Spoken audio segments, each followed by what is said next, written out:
Welcome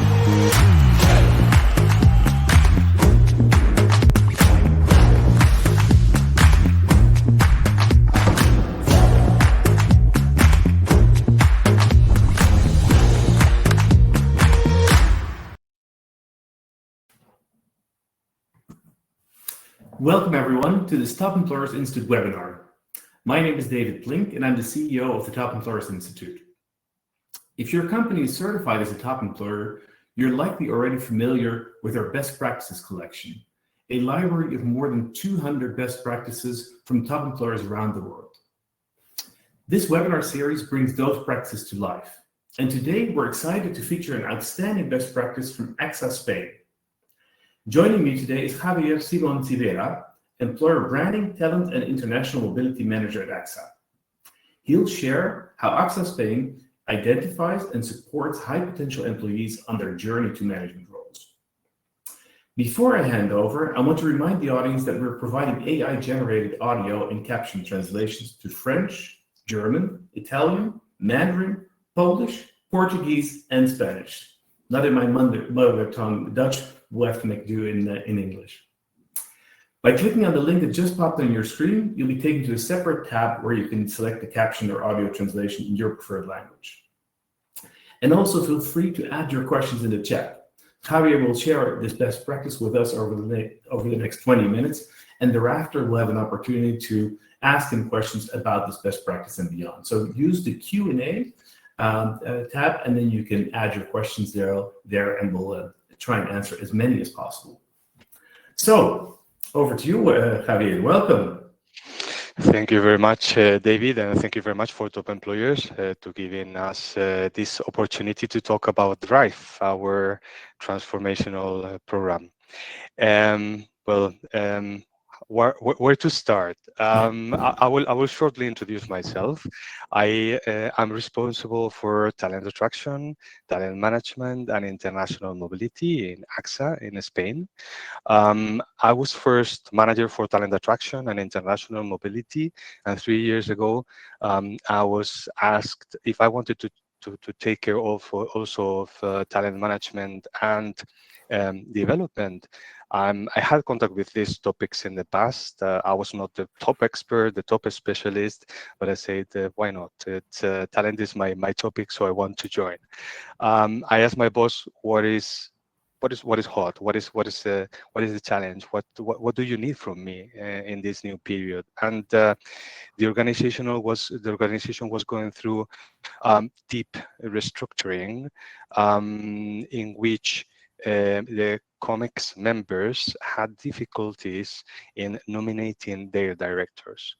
And that was quite shocking for me because I belong to an organization which is investing a lot of time, a lot of resources in promoting, developing and managing talent. So I started wondering and questioning what was the reason why a COMEX member or a CEO didn't feel comfortable in nominating a director. And I found that we needed to create Drive. We needed to create a program that will make easier for everybody to guarantee that the talent we were managing and we were working with was exactly what we were needing as directors of the company. So that's where Drive starts. Drive starts not as a development program, but as a transformational program. A program that wanted to make sure or to reassure the participants if they wanted to be the leaders of this organization, and if the leaders of this organization will see them or not as directors of the company. There were some topics we needed to manage. First of all, the participants were very diverse. Some of them had years of experience. Some of them only had 3-4 years of experience in the company. Some of them had managed massive teams. Some of them had very short experience or had experience managing smaller teams. So we wanted to make sure that everybody will feel comfortable in the program. So personalization was one of our main objectives. The second topic was with regards closeness or relation to the program. We didn't want a program where somebody will be stuck to it or will be forced to join, as it happens in some programs that sometimes we need to join, or in some trainings we have to do. We wanted all the participants to have a purpose within the program. We didn't want it to be just one more training or one more development program. And the other topic was um, we wanted to break the barrier that exists between COMEX members and managers or other members of the organization. We wanted to break that ceiling that sometimes is the only reason why the COMEX members will not be or will not feel comfortable in nominating their future directors. And that's the philosophy why we wanted to create this program. If we want to get a little bit deeper on the program, we wanted to make sure that this was just not training, that this was something else. We wanted to provide consciousness. We wanted to provide purpose. We wanted to transform the participants and to well, um, uh, join them in a journey, and that's why we chose the name Drive, in which they will be able to understand themselves through some modules of self-knowledge we will see afterwards, to understand what's their position in the company and how they are able to influence others, and also to develop their strategic mindset, because as future leaders of the organization, they will need to overcome the obstacles of focusing in their silos and in their tasks and go one step forward in making this company to be to have a larger objective and to work transversally with the rest of the organization. For that, we watched carefully what's our global leadership network model, and with the framework of this leadership, we developed a specific tailor-made modules which were available for all the participants in the way I will tell you in a second.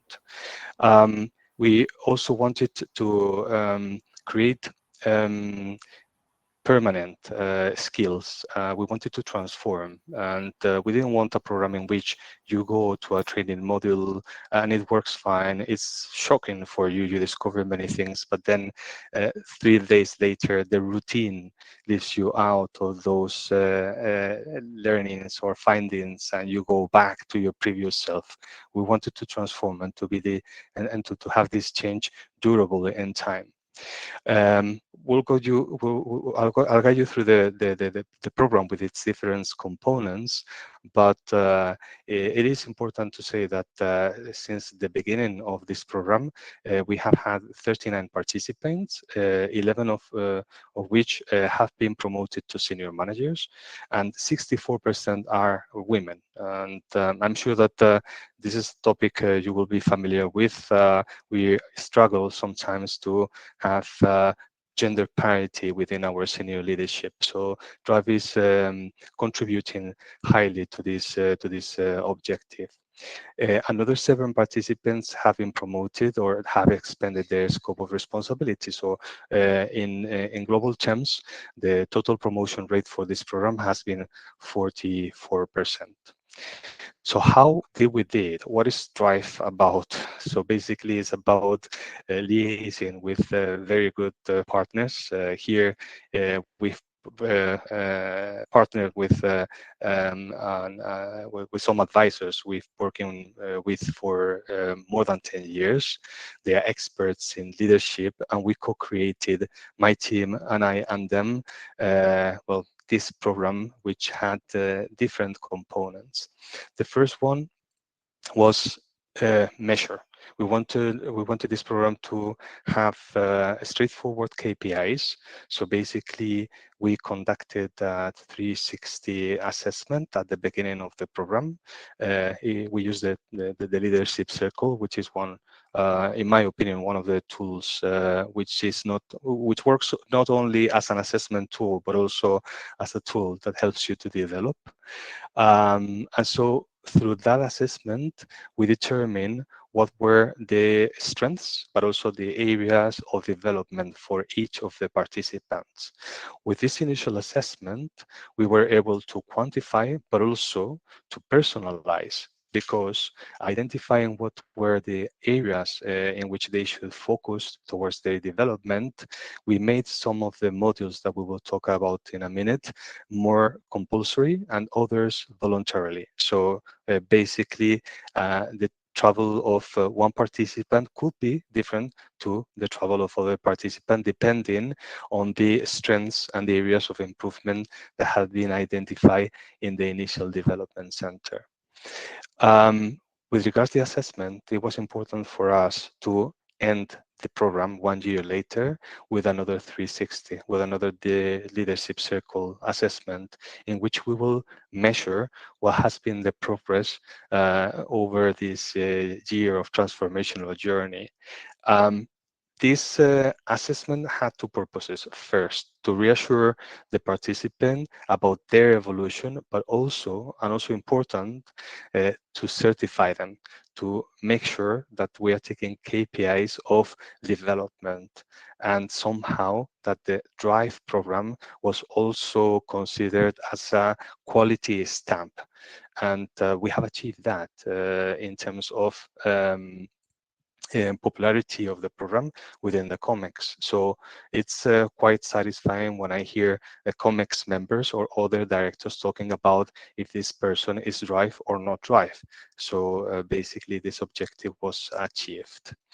So coming back to the beginning, because I jumped to the end, coming back to the beginning of the program, we did the assessment of the leadership circle, and the program had one level of coach advisor that through the program will guide you through the program, not only to make you understand what are the strengths and the areas of improvement that were identified on your 360, not only to identify which other of the modules are compulsory in your journey and which ones are recommendable, but also to deep dive in each of the modules, because well, in each of the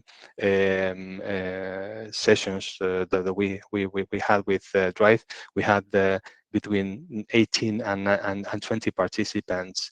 It's intimate, but it's not personal, and that's why we wanted to make sure that each of these modules was personalized through the advisor coach, in order to deep dive in those areas or senses that were more relevant to each of the participants.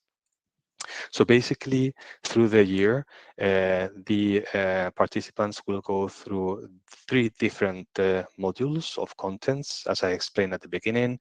First will be self-knowledge, second, influencing others, and third, a strategic mindset. Each of these modules will have 3 sessions. In-person sessions, because we believe that even if technology helps us to gather knowledge and to share like we are doing now, it's important that when we are talking about transformation, when we are talking about deep contact and creating community, as it happens in Drive, it's important the face-to-face. So basically, if each of the modules had 3 sessions. For the self-knowledge, we had the first session exploring the self-knowledge and strengths. So basically, it was very focused on the results that we had obtained from the 360, from the leadership circle. Second session, very based on emotional management and self-regulation. And the third one, talking about purpose or identity. As you can see, these are topics deep with regards to your self knowledge. We are not talking about usual development program topics or leadership topics in which you focus very much on a specific area of interest in the leadership industry. Second module was about influencing others, and here we had 3 sessions. First one on executive appearance, second one on empathy skills, the third one about empowering others. And the third module is about the strategic mindset, where we also have a first session on growth strategy, second on agility mindset, and the third one about entrepreneurship. Apart from these modules, we have additional modules in which we invite relevant speakers and directors from other companies. We call them trend talks, in order for them to create openness into the participants, because it's easy to go into this closed environment of talking about AXA and AXA's world and my life in AXA, but we wanted to create this open mindset in which they will see that their problems, their issues, their relevance, the trends are basically more or less the same, no matter if we are talking about the insurance industry or if we are talking about the technology industry. We've had very relevant speakers from the restoration sector, from Goico Grill, one of the large sellers of hamburgers in Spain. We've had the speakers from Google, and they have all provided this openness and injected new perspectives to the participants of Thrive. And finally, and not less important, the mentoring. Each of the participants was placed in a mentorship program with one of our COMEX members. We know that the agendas of our COMEX are very, very difficult, but we needed them to have as sponsors of this program. At the end of the day, this program was created for that purpose they raised. So we asked them not to dedicate a lot of time, and we asked them to think that this was more a cross mentoring rather than a mentoring itself. So we wanted them to give them advice and to understand and listening to them, but also we want them to ask them how they will see their issues, their topics, their problems. So we set up minimum 3 meetings, one informal one for them to get to know each other, a second one which was more formal, in which each of the parties, both participant and COMEX member, will expose to the other their problems or their areas of development for the other to contribute, and a third final formal meeting to close up the relation. We also introduce 2 additional required contact points, in which one of them will be sharing a morning or sharing an afternoon. So for example, one of the participants sponsored by the CEO will spend a whole morning or a whole evening with the CEO of the company for them to understand what it's like to be a COMEX member and what kind of behaviors are expected in our COMEX members. And the final meeting, in which all the COMEX members will join all the participants in a voluntary action. This takes place after the 7th, 8th month of the program. So a large sense of community has been created already, and really the day in which they spend, it's a morning or an evening, they spend volunteering brings not only a sense of community, but also contributes to one of the purposes of the company, which is contributing to the society with these volunteering sections. Overall, we are very satisfied with the program. As I mentioned, we are now in the second edition of Drive. There will be a third one in 2026. And the most important is that we are seeing the results. As I told you, from our COMEX member and other directors, they talk about if one person is Drive or not, or if that manager is Drive or not. So we have created not only awareness, but also kind of a quality certification. Second, I had the opportunity to talk with almost all the participants, and the feedback is amazing. They tell you that their lives is not the same after they've gone through the program, which is very satisfying. And believe me, it's not always about I continue wanting being a director of the company. Sometimes they reflect and they think, well, now I know that being a director probably is not just about the title. Yeah? So we create certain doubts as well. Not everything is happy and moving forward, creating a full lot of directors of the company. And the third most important is the sense of community.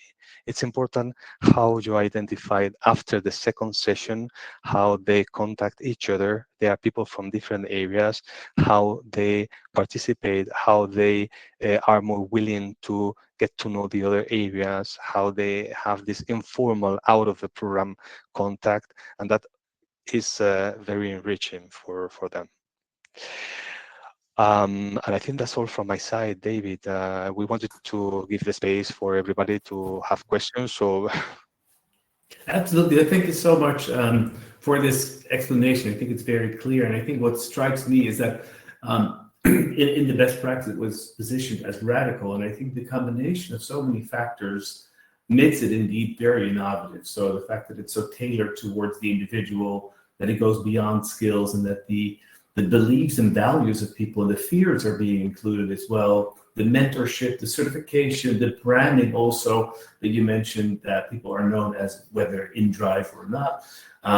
The gender equity by design. I think there's so much in there that it speaks to the quality and the impact of the program. So I really appreciate it. And there are indeed some questions coming in. First one is a question on the executive appearance. So I can display this. Could you please specify a bit more on the executive appearance module? yeah, sure. It was also shocking to me when I read this title. We were quite hesitating about the title to provide to this session. I didn't mention, but the sessions are 5 hours long, very interactive. So we have one trainer from our supplier working with the participants. So when we talk about appearance, we don't talk about clothes or about manners. We talk more about positioning. And we do a lot of role playing in the modules. So I will give an example here. You will not behave the same if you sit up in one chair as an employee, as a non-manager employee, or if you just cross the line, sit on another chair, being director of your company. Your appearance will be the same. Your speech will be the same. The way you interact with the others will not be the same.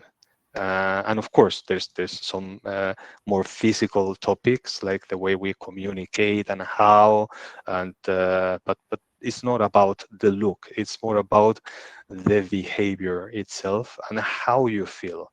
It's like I don't know. When you get married, yeah, you cannot feel the same wearing a wedding dress than when you are. And it's not about the dress itself. It's about how you feel when you're wearing it. Yeah.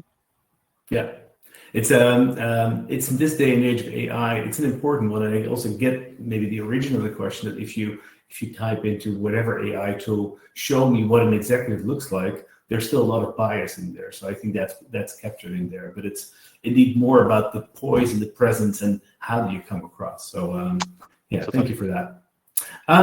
One very important question that came up as well is the talent identification. How do you do that? Which criteria do you look at?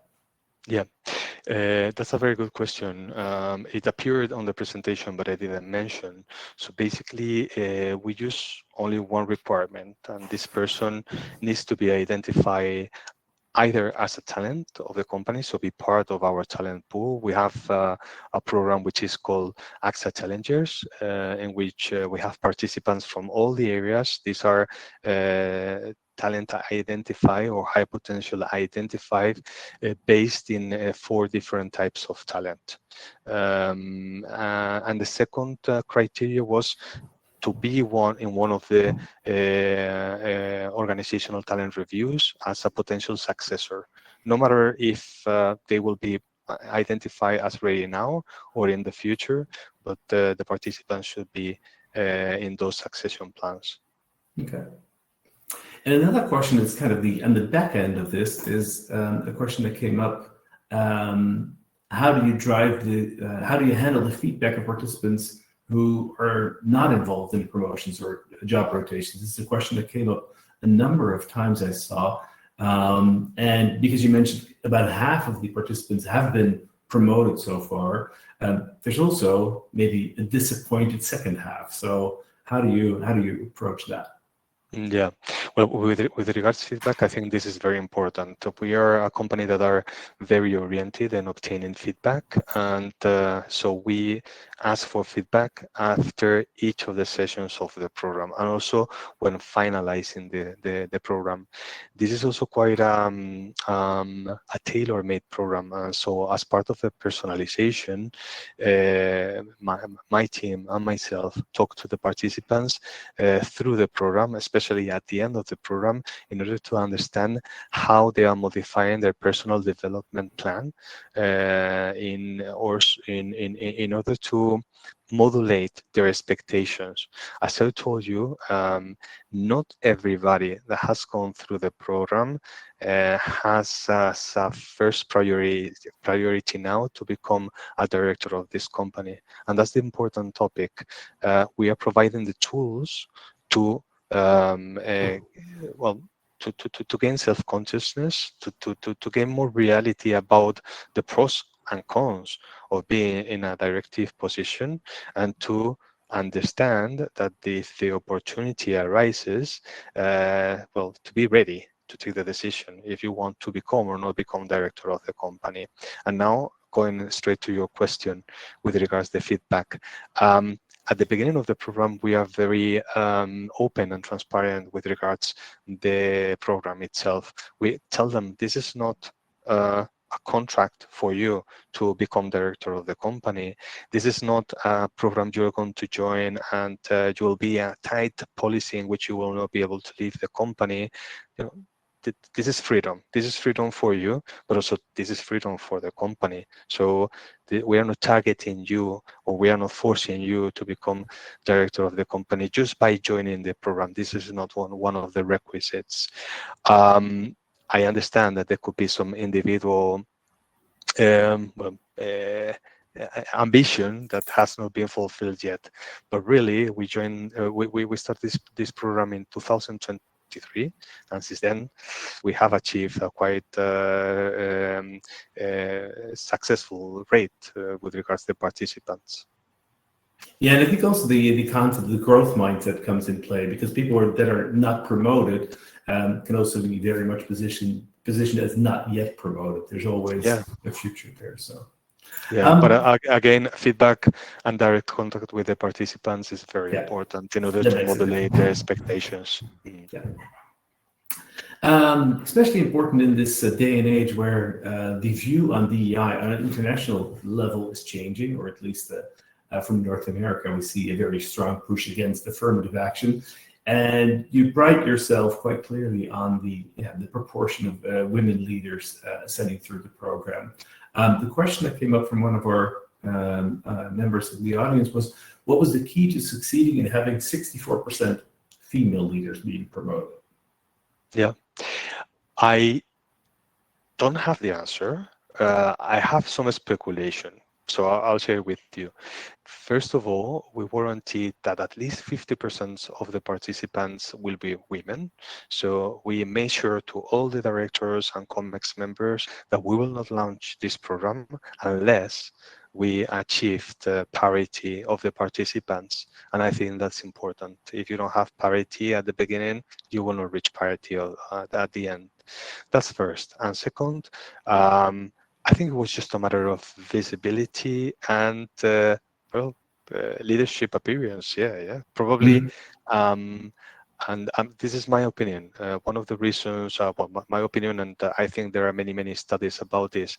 One of the reasons why women find more difficult to get promoted is that they don't have role models in which they stand up as leaders, and also some of the behaviors that are considered to be part of the leadership in some traditional societies and environments are more masculine than feminine. Yeah. And so through Drive, we created a direct link between the participants and the COMEX members, and they were able to share, and they were able to perceive some dimensions of their female leadership that were Yeah. not probably so tangible or visible before that contact was established. So to sum it up, I would say, well, balance in the participants and also exposure. Okay. I think, generally speaking, I'm generalizing a lot here. Women need more exposure than men in order to grant them opportunities for development, because usually men, because of the type of environment, society, etc., tend to stand up by themselves, I would say. Yeah, and that touches then on the more the policy debate, which we're not going to go into today, where Yeah. affirmative action, which you're describing in a way, is being made illegal in the U.S. at the very least. So it's a highly interesting topic. Another question came up on the mentoring program. You mentioned that just now, the individual relationship of each participant with a COMEX member. How does that work? How does that matching take place? But I'm also interested myself in kind of the frequency of these conversations. Well, it in the first this was one of the parts of the program where we had the most difficulties because well, agendas of COMEX members are complicated. So asking them to liberate 5 hours, 3 hours plus one full morning or one full afternoon for the shadowing session, and another full morning or full evening for the volunteering was quite challenging at the beginning. That was just at the beginning. During the program, we also asked for feedback to the COMEX members, and the feedback was impressive, I must say. Even after the first session, more than 40% reported a wow feeling of having discovered people that were in their organization, people that they have crossed by in the lifts or in the canteen, and that they didn't have the occasion to go deep into. So basically, their feedback was very positive. After the program, their feedback was also that they had the chance to learn a lot, and that they evaluated very much the opportunity of sharing all that time with their mentees, because they were not only their mentees, they were also their guides through several topics that were important to them. Because remember that one of the indications we gave to the COMEX members was, yes, you are the mentor, but remember that you have the occasion to set up one issue, one problem, or one development program, one development area for you with a person that you almost don't know, that works together with you, that speaks the same language, that has the same organizational issues, and that just because of the program and the nature of the program itself, will provide you, frankly, their vision. And it worked. It's one of the topics they have evaluated the most. And in the second edition, they were asking us beforehand, when are you going to share with us who are our Yeah. mentees? So it was not us asking them, you have to get in touch with your mentee. It was them asking us when you are going to share who I'm going to That's amazing. Yeah. mentorize this year. Yeah. Oh, very nice.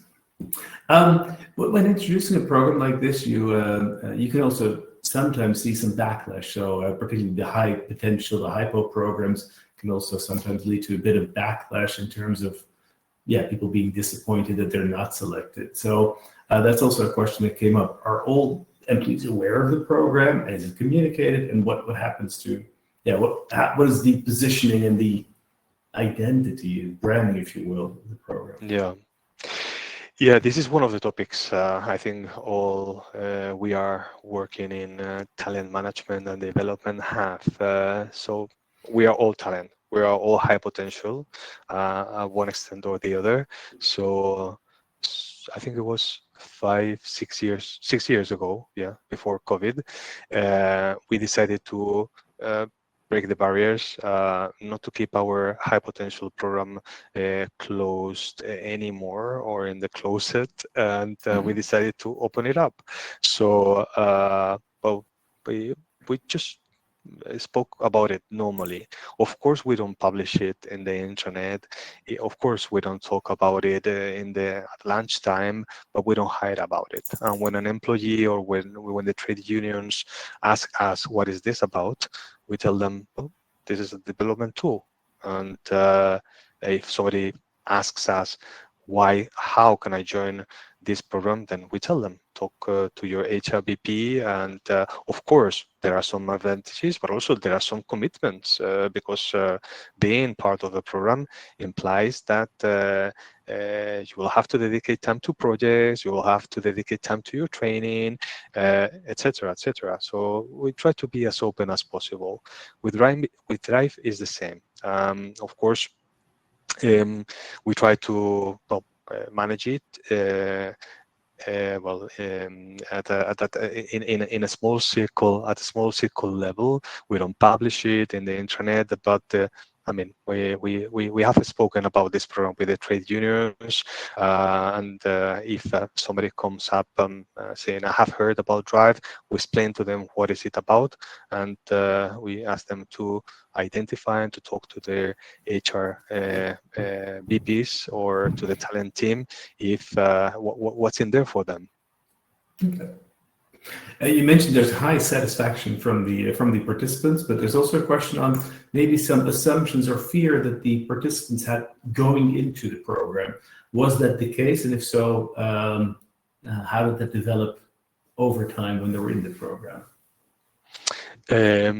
Well, I think there could be some respect because when we talk, I guess that, well, we manage the communication from a top-down perspective. So basically, it will be their manager or their director who will give them the communication, and we cannot manage that communication, but we think it's important. I think it's important for them to understand that this is not an HR topic. This is basically part of their development program and an effort from their managers or from their directors. So of course, when they get to human resources and we have to talk about the program, we get some tension, some respect, because they've been told that, oh, you're going to join this very exclusive development program, and they come like, oh my God.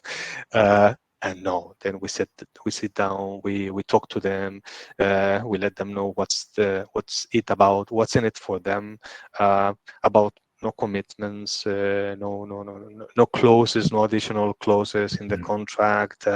We tell them about to enjoy it. We told them, we tell them a lot about their personalization, which is important for them because sometimes they haven't gone through several development programs or leadership programs, not only at AXA but also in their previous companies. So we explain to them, don't worry, you're going to dedicate time, that's for sure, but you're going to have fun and you will be able to personalize it. And also we tell them this is not compulsory. You can jump out at any moment if you want to. Of course, after the first session, they don't. It doesn't happen. But yeah, we try to reduce their stress and take away from them that perception of potential responsibility of being part of the program. Yeah. You mentioned the 3 blocks with the 3 topics per block, how they are defined, what these are. And there's one question, how do you define, I think it was mentioned the skill set, but also, I mean, in broader, the content of the program. You obviously have a leadership vision yourself and as a company. How do you define the program? And also in addition, does it change already from year to year in the cohorts? Yes. Well, my team and I had very clear what we needed, in terms of what were the requisites of this program. So we partner with this supplier, BAP. This is a company we've been working for many years, and they are like, sometimes we look at each other and we know we are talking about. So it was quite easy to develop the program with them because we told them what we wanted and they proposed what was the storytelling, what was the topics to be handled. We needed to have some fine tuning because our culture is very specific and there are some elements that make this program very different to others they have managed, but with the fine-tuning and with the co-creation we ended up with this content. Yes, there were some changes from first edition to second edition. We needed to make some adjustments. Main ones were with regards not with regards to the main contents because they are still alive, but with regards the storytelling. We saw that sometimes we needed to pay special attention to how each session was connected to the other and to introduce some intermediate sessions, which are very short, but they were like wrap-up sessions or initial sessions in order to make more sense of all the contents we have gone through. Apart from that, no much fine-tuning from the first edition to the second one. Okay. There's so many more questions. I typically prepare a couple of questions for myself, for my own side, to get the questioning going, but there are so many questions that we can't get to all of them. Apologies for those of you who have submitted answers that we can't address right now. I tried to duplicate some of the questions as well, so hopefully most of you will be satisfied. However, if you want to connect with Javier, please do so on LinkedIn so you can continue the conversation.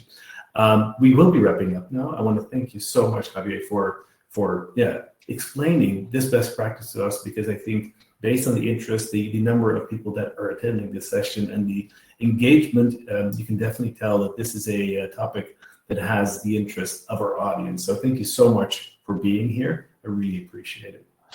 Thank you very much for all the attendees. I repeat the offering. If you want to connect on LinkedIn, I will be more than happy. Thanks to you, David, and to Top Employers, because it's amazing to work with you every year to understand how we are doing, and also to be able to learn from other organizations. Thank you, much appreciated. In terms of appreciation, you'll also see a link popping up with a little survey for all of you that's visible right now. So if you want to give us some feedback on how we organize this seminar, feel free to do so. We appreciate that highly. For now, have a great rest of the day to you, Javier, and to the whole audience. And I hope to see many of you soon in the next one. Thank you and have a great day. Thank you. Bye-bye.